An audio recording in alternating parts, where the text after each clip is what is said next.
sino que sí puede haber sociedades. Claro que no puedes comparar un Supermaxi que tiene como 2 millones de accionistas actualmente, pero... Serán dos, él y la esposa. Ok. ¿Qué es lo que tú crees que debe existir entre los socios? Porque yo ya tuve una mala experiencia. Yo tenía un socio que vendía algo que no ofrecíamos, era muy vendedor. En cambio yo no quería quedar mal con el cliente, entonces por ahí como que no congeniamos. ¿Qué crees que es importante que haya entre los socios de un emprendimiento? Más o menos lo mismo que debe haber para un matrimonio feliz. 3 cosas: comunicación, sinceridad y confianza. Siempre y cuando, tanto en cuanto delimitemos los campos de acción que cada uno de los componentes de la sociedad tienen, entonces considero que se puede sumar. Caso contrario, es mejor conservar una buena amistad que probablemente terminar fracasando tanto la empresa como la sociedad. Nosotros, Casa Adentro, para contarles la experiencia particular nuestra, somos básicamente 2 socios en donde tal vez yo le aporto, yo no soy técnico, y estamos en una empresa muy técnica. Yo le aporto la parte comercial, mi socio le aporta la parte técnica. Nos ha ido espectacularmente bien. Ninguno de los dos nos metemos en el campo del otro, nos respetamos, delimitamos nuestros campos de acción y así nos ha ido bien. Siempre y cuando las reglas estén claras, ¿sí? Como dicen, las cuentas claras conservan amistades. Entonces, esa es la experiencia en la vida real que yo te puedo contar. También he tenido, yo particularmente, muy malas experiencias con socios. Hemos perdido grandes cantidades de dinero, pero eso no ha significado el que, si nos fue mal la primera vez, deba irnos siempre mal. Pienso que lo más importante es el aprendizaje que podemos lograr a través de todo lo vivido. ¿Alguien más? Mauricio, felicitaciones por tu exposición. Quería complementar algunas cosas en cuanto a las diapositivas. Sí, somos el país más emprendedor de América Latina y no muchos conocen que somos el 7º país más emprendedor del mundo. En cuanto a Fabián Ayala, el inventor de la esfera Falla, es un emprendimiento, un caso de éxito ecuatoriano. De hecho, Hasbro lo quiere comprar. 3 de las más grandes jugueterías a nivel mundial lo quieren comprar, y Hasbro es una de ellas. Es un invento de 10 años. Y acá va una pregunta para ti. En el poco tiempo y que has generado una empresa bastante exitosa y sobre todo me gustó la parte organizacional de la misma, si empezarías desde cero el día de hoy, ¿qué error no te gustaría cometer a lo largo de este camino, si fuera un inicio de nuevo? Buena pregunta. Esto es más o menos cuando a todos nos hacen haga un análisis FODA personal y todos iniciamos por la parte superior del ojito y ponemos fortalezas y llenamos.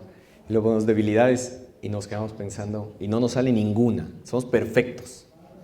Nunca fallamos. Gracias por tu pregunta y por complementar la exposición. Bueno, probablemente errores, tal vez debimos haber sido un poco más agresivos al inicio en tomar mayores retos. Creo que como toda empresa joven, vale la pena decirles que el promedio de edad en nuestra organización es de apenas 32 años. Yo tengo 35 años. Y el promedio en general en la organización es 32 años, sumando entre todos los que la conformamos, es decir, 125 personas. Y como todo joven, muchas veces tiene ímpetus muy fuertes, somos muy dinámicos, pero al mismo tiempo cuando ya tomamos la responsabilidad de hacer empresa, también nos frenamos de muchas cosas y probablemente en su momento se nos presentaron grandes oportunidades que las dejamos pasar por alto. Y tomamos otras sin hacer un adecuado análisis de riesgo. Entonces, si hay algo que sí les puedo recomendar a ustedes es hacer un verdadero análisis de riesgo que conlleve recursos físicos, recurso humano, recurso económico. No necesariamente cuando se nos presenta una gran oportunidad, económicamente hablando, hay que tomarla, porque hay que analizar muchos efectos, y eso sí nos ha pasado a nosotros. Muchas veces nos deslumbramos por la cantidad de dinero que podemos obtener con un gran contrato, pero estamos poniendo todos los huevos en una sola canasta. Y entonces sí nos ha tocado diversificar, sobre todo para enfrentar un año como este, que ha sido un año de crisis, particularmente hablando desde el punto de vista de flujo de caja. Sí nos ha ido bien diversificando nuestra cartera, no poniendo todos los huevos en una sola canasta. Hemos tenido que decir no a muchos proyectos. Y volviendo a la pregunta, sí, en efecto, lo analizaríamos 2 o 3 veces. A veces cuando uno quiere crecer, le dice sí a este contrato, sí, lo tomo, y luego es difícil cumplir. Y lo reconozco. Nos ha costado y nos ha costado el levantarnos y el volver a empezar. Pero justamente ahí está lo bonito y lo mágico de emprender, que tienes la posibilidad de aprender con cada paso que vas dando. Cosa que normalmente cuando eres empleado no lo puedes hacer. Porque es muy fácil. Ser generoso con la plata de otro es facilito. ¿Sí? Equivocarse con la plata de otro, fácil. Cuando te equivocas con la tuya, duele. Y te toca o sí, aprender.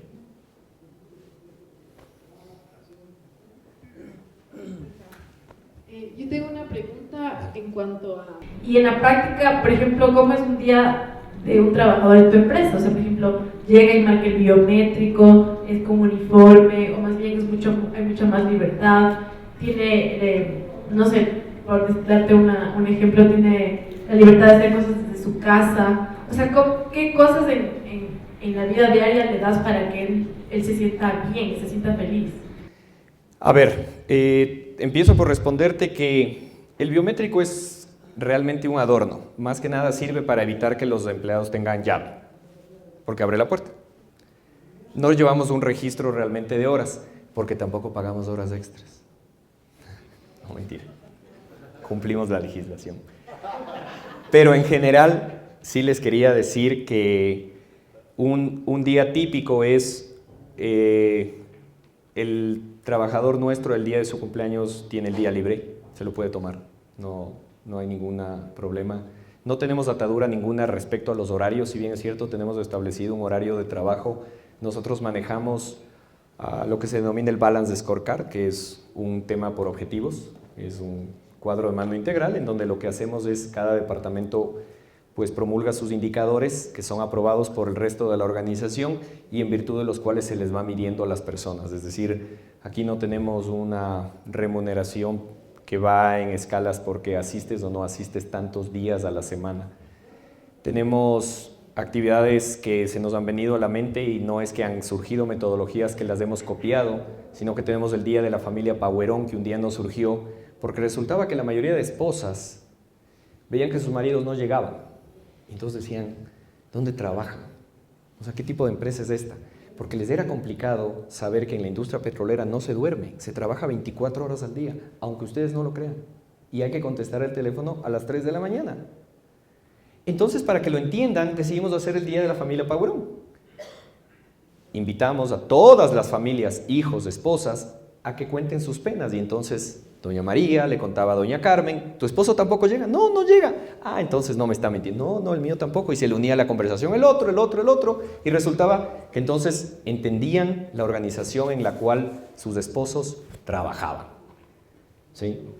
Virtualmente pasaba lo mismo con las esposas. Nosotros tratamos de... Ahora estamos trabajando con un modelo de competencias, que no es un modelo nuevo, pero que sí es un modelo que aporta mucho al desarrollo del ser humano, porque nos permite evaluar qué tan competente es una persona en diferentes habilidades y reubicarla en sus diferentes puestos para hacerla más feliz. Yo no le puedo pedir a una persona que eminentemente es comercial a que esté metida 8 horas en su puesto de trabajo, porque la mato. Estoy eliminando todo su potencial. Y viceversa, una persona que le gustan mucho los números, tampoco le puedo pedir que se pare ante un auditorio de 100 personas y trate de hablar sin ganas de ir al baño. ¿Me explico? Entonces, son temas que uno tiene que aprender a manejar dentro de la organización. Ahora tenemos un departamento que creamos que ya no se denomina gestión de recursos humanos, sino desarrollo organizacional, que promueve precisamente eso. Es decir, el tener un día a la semana en donde se nos obligue a 2 horas a hacer ejercicio, a los hombres y 2 horas de hacer ejercicio a las mujeres, porque creemos que el complemento perfecto es precisamente liberar el nivel de estrés que tenemos. Y todos los días a las 11 de la mañana, doña Nancy, que es la señora que fielmente nos ayuda con todos los temas de limpieza y administración de la oficina, está puntualmente en nuestros puestos de trabajo sirviéndonos un plato de fruta para balancear nuestra nutrición. Esos son los temas, a grosso modo, que hacen que nuestra gente sienta que está formando parte de una organización que además le retribuye, que le paga sus utilidades, que es una organización que adicionalmente en Navidad el gerente general en persona antes era un poco más fácil, para mí me era más sencillo cuando éramos 10, 20, 15, pero suelo cada cumpleaños ser el primero que le llama antes que la esposa a las 6 de la mañana a la persona a decirle que tengas un lindo día. Porque ese tipo de detalles llenan al ser humano. Entonces, si nos vamos preocupando, mi puerta siempre está abierta. Nosotros no tenemos jerarquías, no es que es el ingeniero, el doctor, el gerente, no, es prohibido. Tratamos de bromear, nos vamos a un partido de fútbol todos juntos.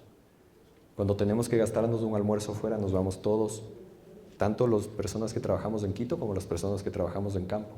Es más, personalmente voy y compro las fritadas en campo para llevarle a la gente que trabaja con nosotros, a que sienta que son importantes para la organización. Eso hace que sea una organización más feliz. En resumen, no hay una metodología, es como tú como líder quieres que tu recurso humano se sienta. ¿Otra pregunta?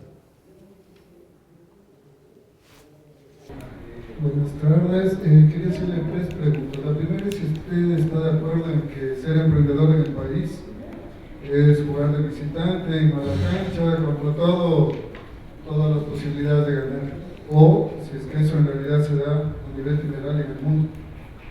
¿Sí? La segunda es, me gustaría saber cómo organiza una inversión tan grande, es $1 millón en capacitación. ¿Sí? ¿Cómo organiza el trabajo dentro de su organización? Porque eso es un montón de horas hombre, ¿sí? Recibiendo capacitación, en lugar de estar haciendo las actividades que normalmente deberían estar desarrollando. Yo sé que es una inversión de un gasto, pero ¿cómo se organiza el trabajo adentro? ¿Qué método utiliza para saber que toda esa inversión está regresando hacia su empresa? Es decir, todos los cursos que les da a sus colaboradores los aplican y en realidad se ve el retorno de esa inversión. Y por último, ¿cómo mide la felicidad de sus colaboradores? Es evidente y verdaderamente loable que para usted es muy importante, ¿sí?, ese punto. Entonces yo quería saber cómo mide esa felicidad usted dentro de su empresa. Muchas gracias. Son 4 preguntas, no 3. Ok, la primera pregunta. Definitivamente, como había una diapositiva al inicio, el ambiente en el cual empecemos, o mejor dicho, tengamos las ganas, el deseo, la voluntad y la decisión de emprender, es indiferente del país en donde nos encontremos. Creo que eso va más vinculado al hecho de sentirnos preparados, aprovechar la oportunidad que tenemos para poder desarrollar el emprendimiento. Evidentemente hay condiciones legales, socioeconómicas, sociales, culturales que hay que tomar en cuenta, pero como dicen por ahí, nadie es profeta en su propia tierra, así que es indiferente. Eso respondiendo a tu primera pregunta. Respecto al otro tema, ¿cómo organizamos el tema de horas hombre?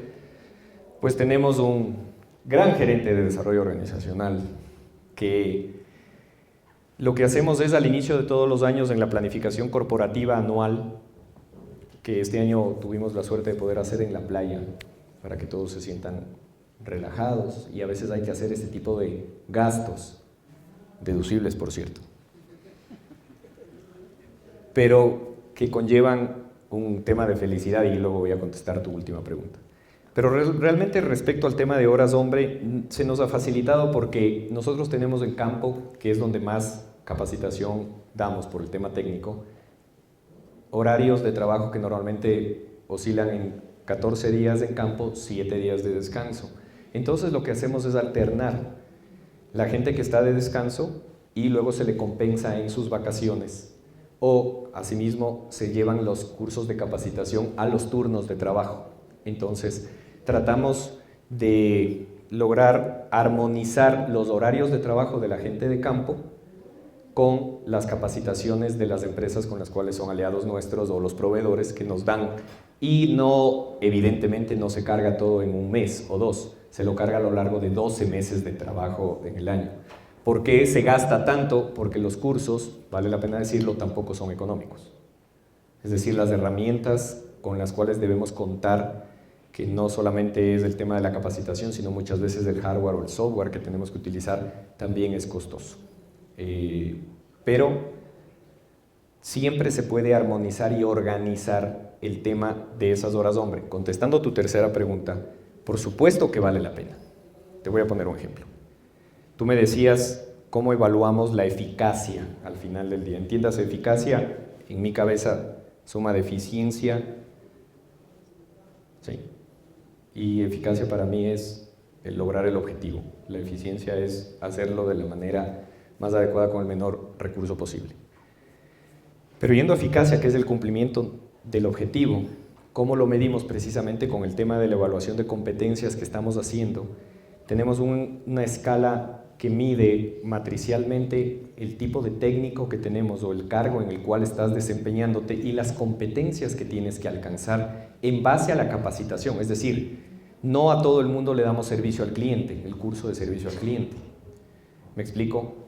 No a todo el mundo le doy un curso de manejo de X software técnico porque no lo necesita dentro de sus competencias.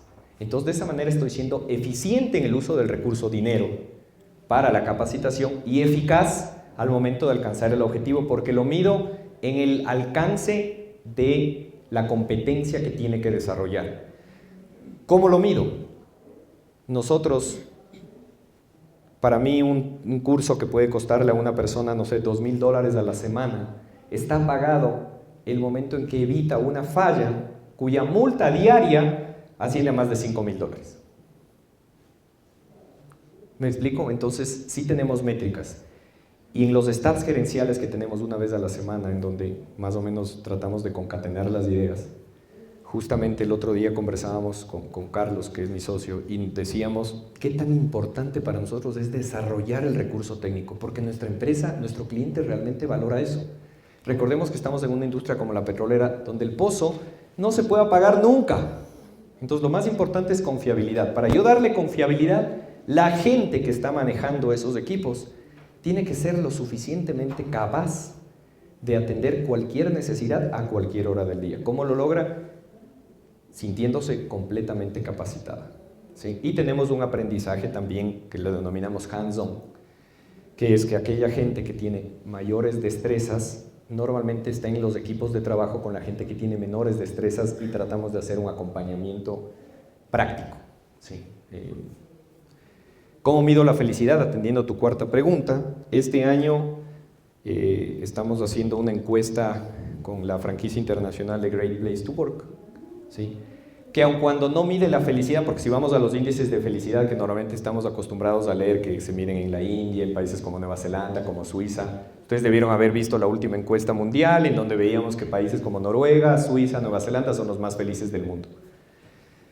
Pero en el caso nuestro, tratamos, esa felicidad está demostrada en lo que se denomina clima laboral, que viene además dado por una serie de factores: horario, condiciones, salarios, beneficios, etcétera, etcétera, etcétera. Entonces, nosotros este año en el segundo semestre del año, tenemos previsto hacer una evaluación con la franquicia que te estoy mencionando, que precisamente tiene una metodología que ha dado muy buen resultado, en donde tiende a hacer a las organizaciones grandes lugares para trabajar y nos da nociones y ideas de qué hacer para fortalecer el clima laboral, ¿sí? Muchas veces ese clima laboral está dado porque tienen un mal compañero de trabajo, o un jefe que grita mucho, o etcétera, etcétera, etcétera. Entonces, ese tipo de condiciones las atendemos en base a esta matriz que nos va a dar el resultado de la encuesta. ¿Alguien más? ¿4 preguntas o una? Una. Ya. Entiendo que tú El tienes micrófono. una relación. Perdón. Perdón. Primero tenemos, ya. Okay, la mía es una sola. Está bien. Primero, muchas gracias por tu exposición. La mía va encaminada más hacia el conseguir recurso humano. ¿Cómo un emprendedor consigue un recurso humano de calidad? Entendiendo que si tú me dices, soy una empresa que estamos 2 socios y necesito un experto plus ultra para empezar la operatividad, venga a trabajar conmigo, ¿cómo se logra eso? ¿Cómo se logra atraer la atención de la persona? Traer a un técnico que sea capacitado, porque me imagino el personal que tú estás llevando, que tú estás teniendo. No necesariamente. ¿Muy capacitado No. o cómo logras? Créeme que nosotros, por experiencia propia, sabemos que la amalgama de el contar con gente probablemente con muy poca experiencia, ojo a lo que voy a decir, para irla formando en el camino a la cultura empresarial, sumada a gente que probablemente tiene mucha experiencia, pero entre comillas mañas adquiridas de empleos anteriores, esa amalgama es positiva, sabiéndole equilibrar adecuadamente. ¿Sí? Porque tampoco podemos llenarnos de personal que tiene muy buena voluntad, pero no tiene nada de experiencia, como tampoco podemos llenarnos de personal que tiene muchísima capacidad técnica y capacitación, pero que está acostumbrada probablemente a una cultura que no es la que yo estoy buscando. Entonces, ¿qué es lo que hacemos? Nosotros tenemos un proceso de selección bastante exigente, si cabe el término, en donde lo que hacemos es tamizamos primero evaluamos el perfil que estamos buscando, tratamos de conseguir aliados estratégicos de empresas de headhunting o lo hacemos a casa adentro de las hojas de vida que normalmente nos aplican para tamizar en base al perfil que tenemos. Luego pasan una serie de evaluaciones, entrevistas y hacemos lo que se denomina un assessment, que es enfrentarles a situaciones reales de estrés, de cómo se desarrollarían eventualmente con un compañero, con un jefe, con un subalterno, con un par, para hacerle una evaluación que se denomina de 360 grados durante los 90 días iniciales de prueba que nos permite la legislación, ¿no? Entonces, durante ese periodo tratamos de aplicar una técnica para que esa persona se adapte adecuadamente a la organización, pero no hacemos nada muy distinto a lo que normalmente se hace. ¿Tenemos la posibilidad de fracasar? Por supuesto, que es lo que venía diciendo desde antes. ¿Podemos errar con, como dicen por ahí, caras vemos, corazones no sabemos? Por supuesto. No hay nadie, ni siquiera la mejor empresa de hunting, que me asegure que la persona que estamos contratando es la persona más idónea para ese cargo. ¿Sí? Tampoco esperemos eso. Si la empresa tampoco da nada, no está dispuesta a capacitar, a desarrollar, a empoderar a esa persona, tampoco vamos a lograr, por más genio que sea la persona. Bueno, muchísimas gracias por haber asistido a esta charla. Espero en algo haber podido colaborar.